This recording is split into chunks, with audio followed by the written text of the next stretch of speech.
Good evening. We're back for Prince Caspian. And this is going to be Chapter 5, which is called Caspian's Adventure in the Mountains.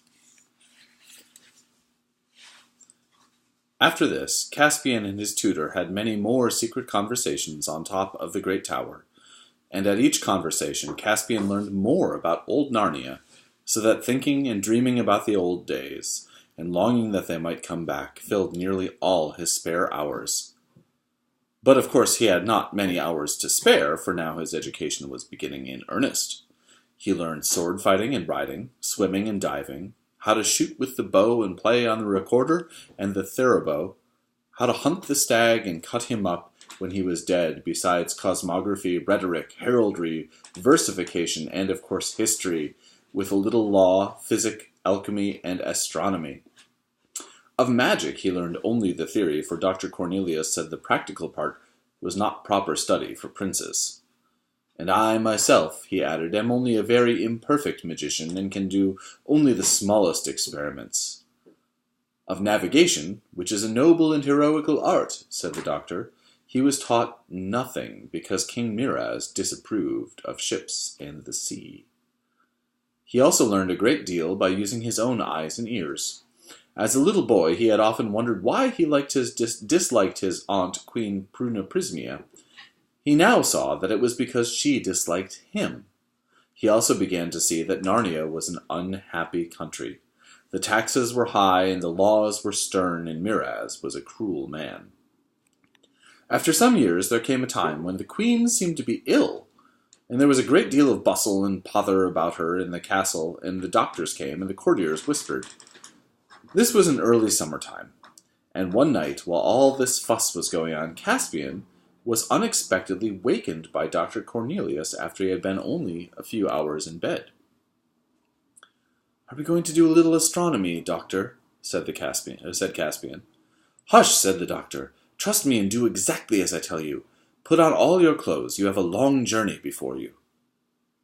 Caspian was very surprised, but he had learned to have confidence in his tutor, and he began doing what he was told at once. When he was dressed, the doctor said, "I have a wallet for you. We must go into the next room and fill it with victuals from your highness's supper table." "My gentlemen in waiting will be there," said Caspian. "They are fast asleep and will not wake," said the doctor. "I am a very minor magician, but I can at least contrive a charmed sleep." They went into the antechamber, and there, sure enough, the two gentlemen in waiting were, sprawling on chairs and snoring hard. Dr. Cornelius quickly cut up the remains of a cold chicken and some slices of venison, and put them, with bread and an apple or so, and a little flask of good wine, into the wallet, which he then gave to Caspian. It fitted on by a strap over Caspian's shoulder, like a satchel you would use for taking books to school. "Have you your sword?" asked the doctor. "Yes," said Caspian. "Then put this mantle over all, to hide the sword and the wallet." "That's right. And now we must go to the great tower and talk."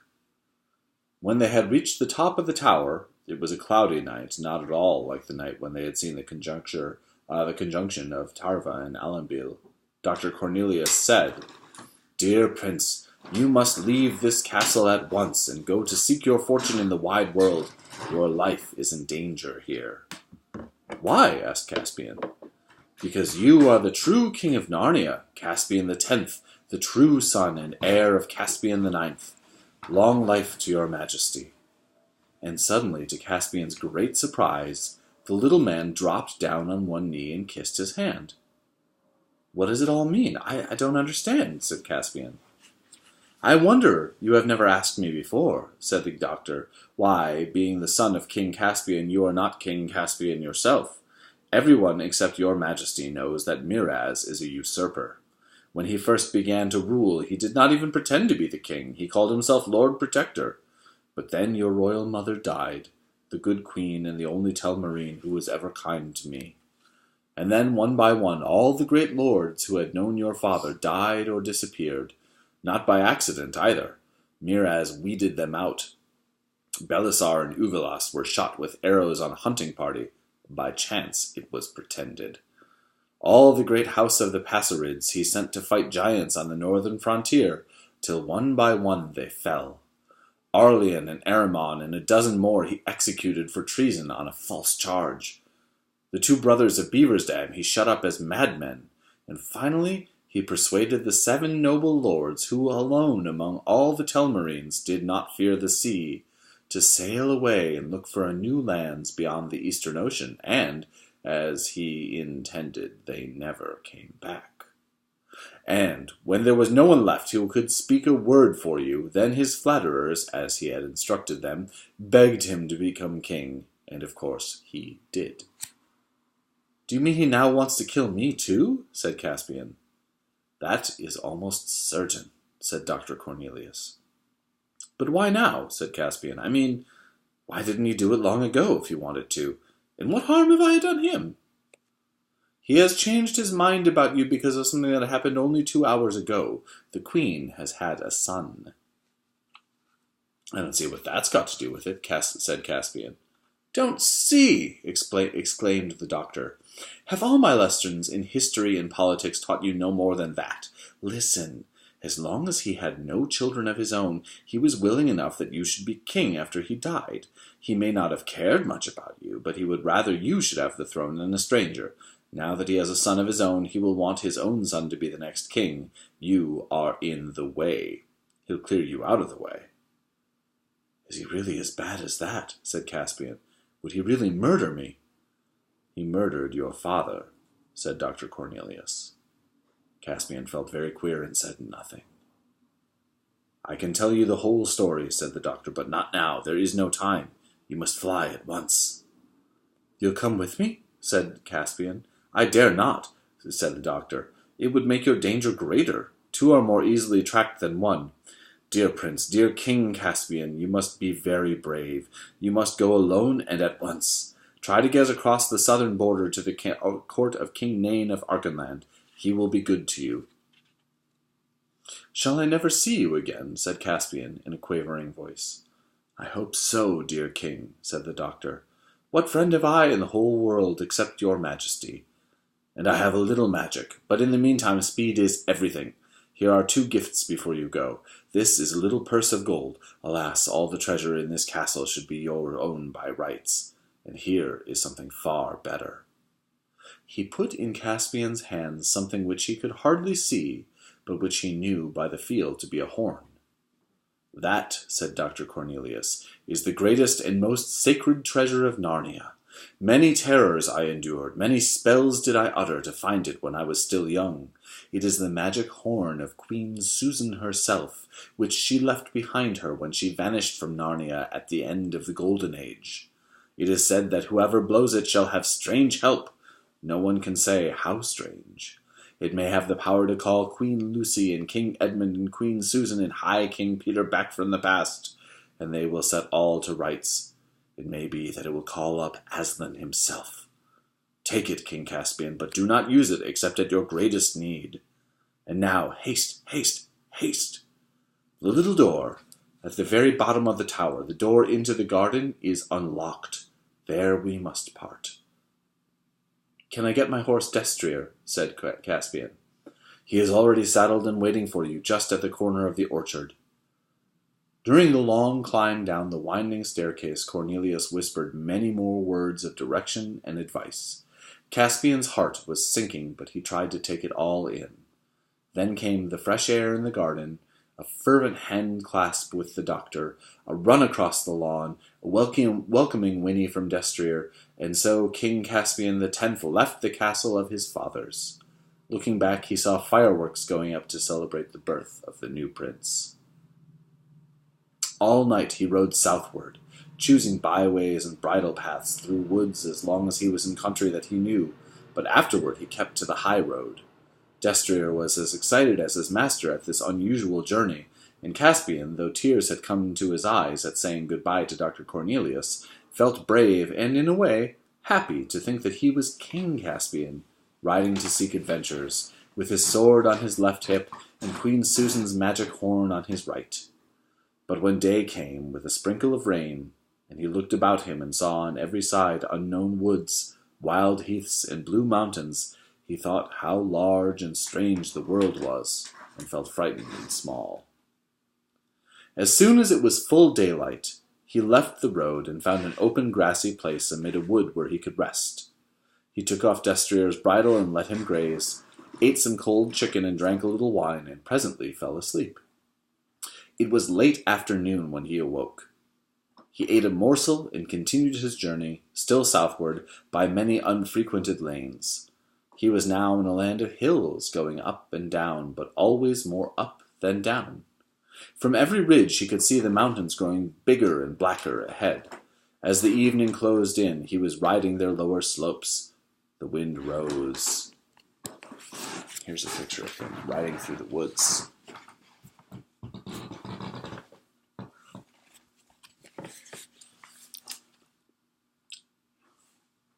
Hello? It's a corgi. There we go. There we go. Yeah.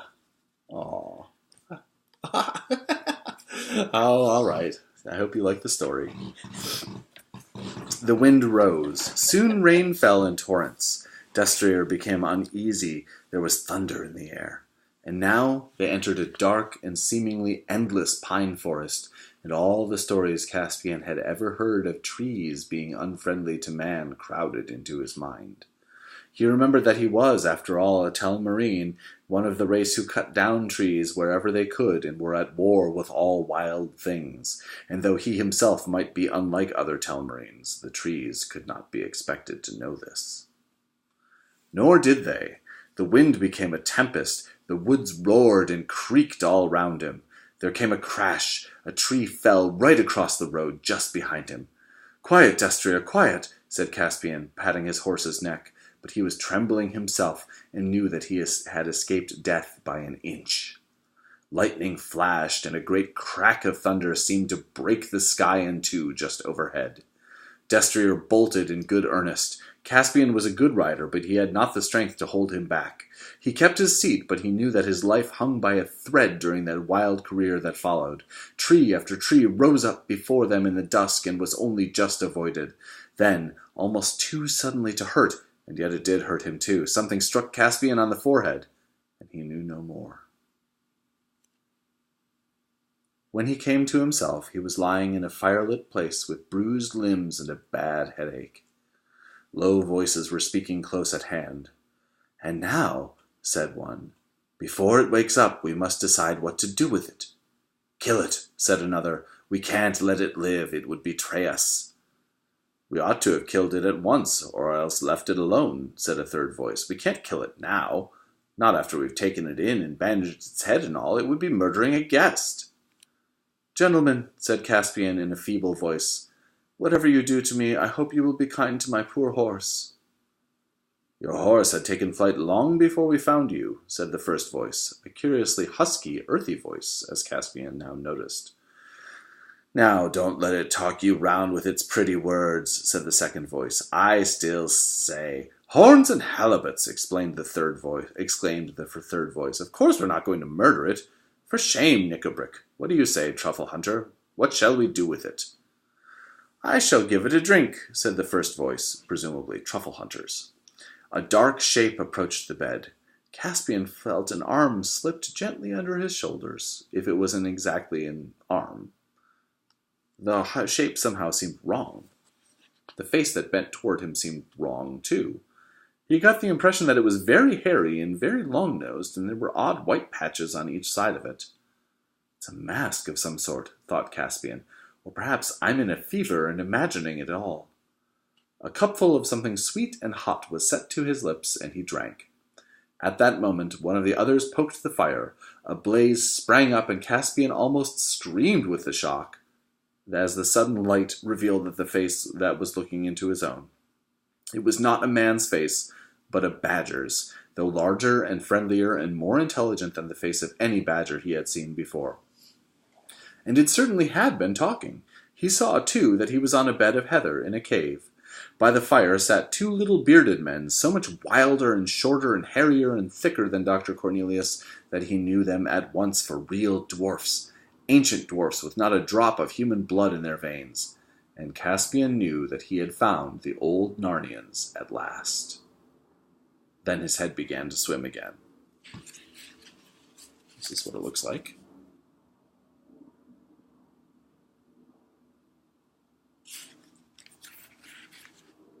In the next few days he learned to know them by their names. The badger was called Truffle Hunter. He was the oldest and kindest of the three. The dwarf who had wanted to kill Caspian was a sour black dwarf. That is, his hair and beard were black, and thick and hard like horsehair. His name was Knickerbrick. The other dwarf was a red dwarf with hair rather like a fox's, and he was called Trumpkin. "And now," said Knickerbrick, on the first evening when Caspian was well enough to sit up and talk, "we still have to decide what to do with this human. You two think you've done it a great kindness by not letting me kill it, but I suppose the upshot is that we have to keep it a prisoner for life. I'm certainly not going to let it go alive, to go back to its own kind and betray us all." "Bulbs and bolsters, Knickerbrick," said Trumpkin. "Why do you need to talk so unhandsomely? It isn't the creature's fault that it bashed its head against the tree outside our hole, and I don't think it looks like a traitor." "I say," said Caspian, "you haven't yet found out whether I want to go back." "I don't. I want to stay with you, if you'll let me. I've been looking for people like you all my life." "That's a likely story," growled Knickerbrick. "You're a Telmarine and a human, aren't you? Of course you want to go back to your own kind." "Well, even if I did, I couldn't," said Caspian. "I was flying for my life when I had my accident. The king wants to kill me. If you'd killed me, you'd have done the very thing to please him." "Well, now," said Truffle Hunter, "you don't say so." "Eh?" said Trumpkin. "What's that? What have you been doing, human, to fall foul of Miraz at your age?" "He's my uncle," began Caspian, when Knickerbrick jumped up with his hand on his dagger. "There you are," he cried, "not only a Telmarine, but close kin and heir to our greatest enemy. Are you still mad enough to let this creature live?" He would have stabbed Caspian then and there if the badger and Trumpkin had not got in the way and forced him back to his seat and held him down. "Now, once and for all, Knickerbrick," said Trumpkin, "will you contain yourself, or must Truffle Hunter and I sit on your head?" Knickerbrick sulkily promised to behave, and the other two asked Caspian to tell his whole story. When he had done so, there was a moment's silence. "This is the queerest thing I have ever heard," said Trumpkin. "I don't like it," said Knickerbrick. "I didn't know there were stories about us still told among the humans. The less they know about us, the better. That old nurse now, she'd better have held her tongue, and it's all mixed up with that tutor, a renegade dwarf. I hate him. I hate him worse than the humans. You mark my words, no good will come of it." "Don't you go talking about things you don't understand, Knickerbrick," said Truffle Hunter.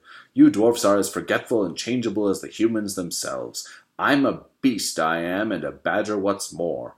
We don't change. We hold on. I say great good will come of it. This is the true king of Narnia we've got here, a true king coming back to true Narnia, and we beasts remember, even if dwarfs forget, that Narnia was never right except when a son of Adam was king." "Whistles and whirligigs, Truffle Hunter," said Trumpkin. "You don't mean you want to give the country to humans?" "I said nothing about that," answered the badger. "It's not men's country. Who should know that better than me? But it's a country for a man to be king of. We badgers have long enough memories to know that. Why, bless us all, wasn't the High King Peter a man?" "Do you believe all those old stories?" asked Trumpkin. "I tell you we don't change, we beasts," said Truffle Hunter. "We don't forget.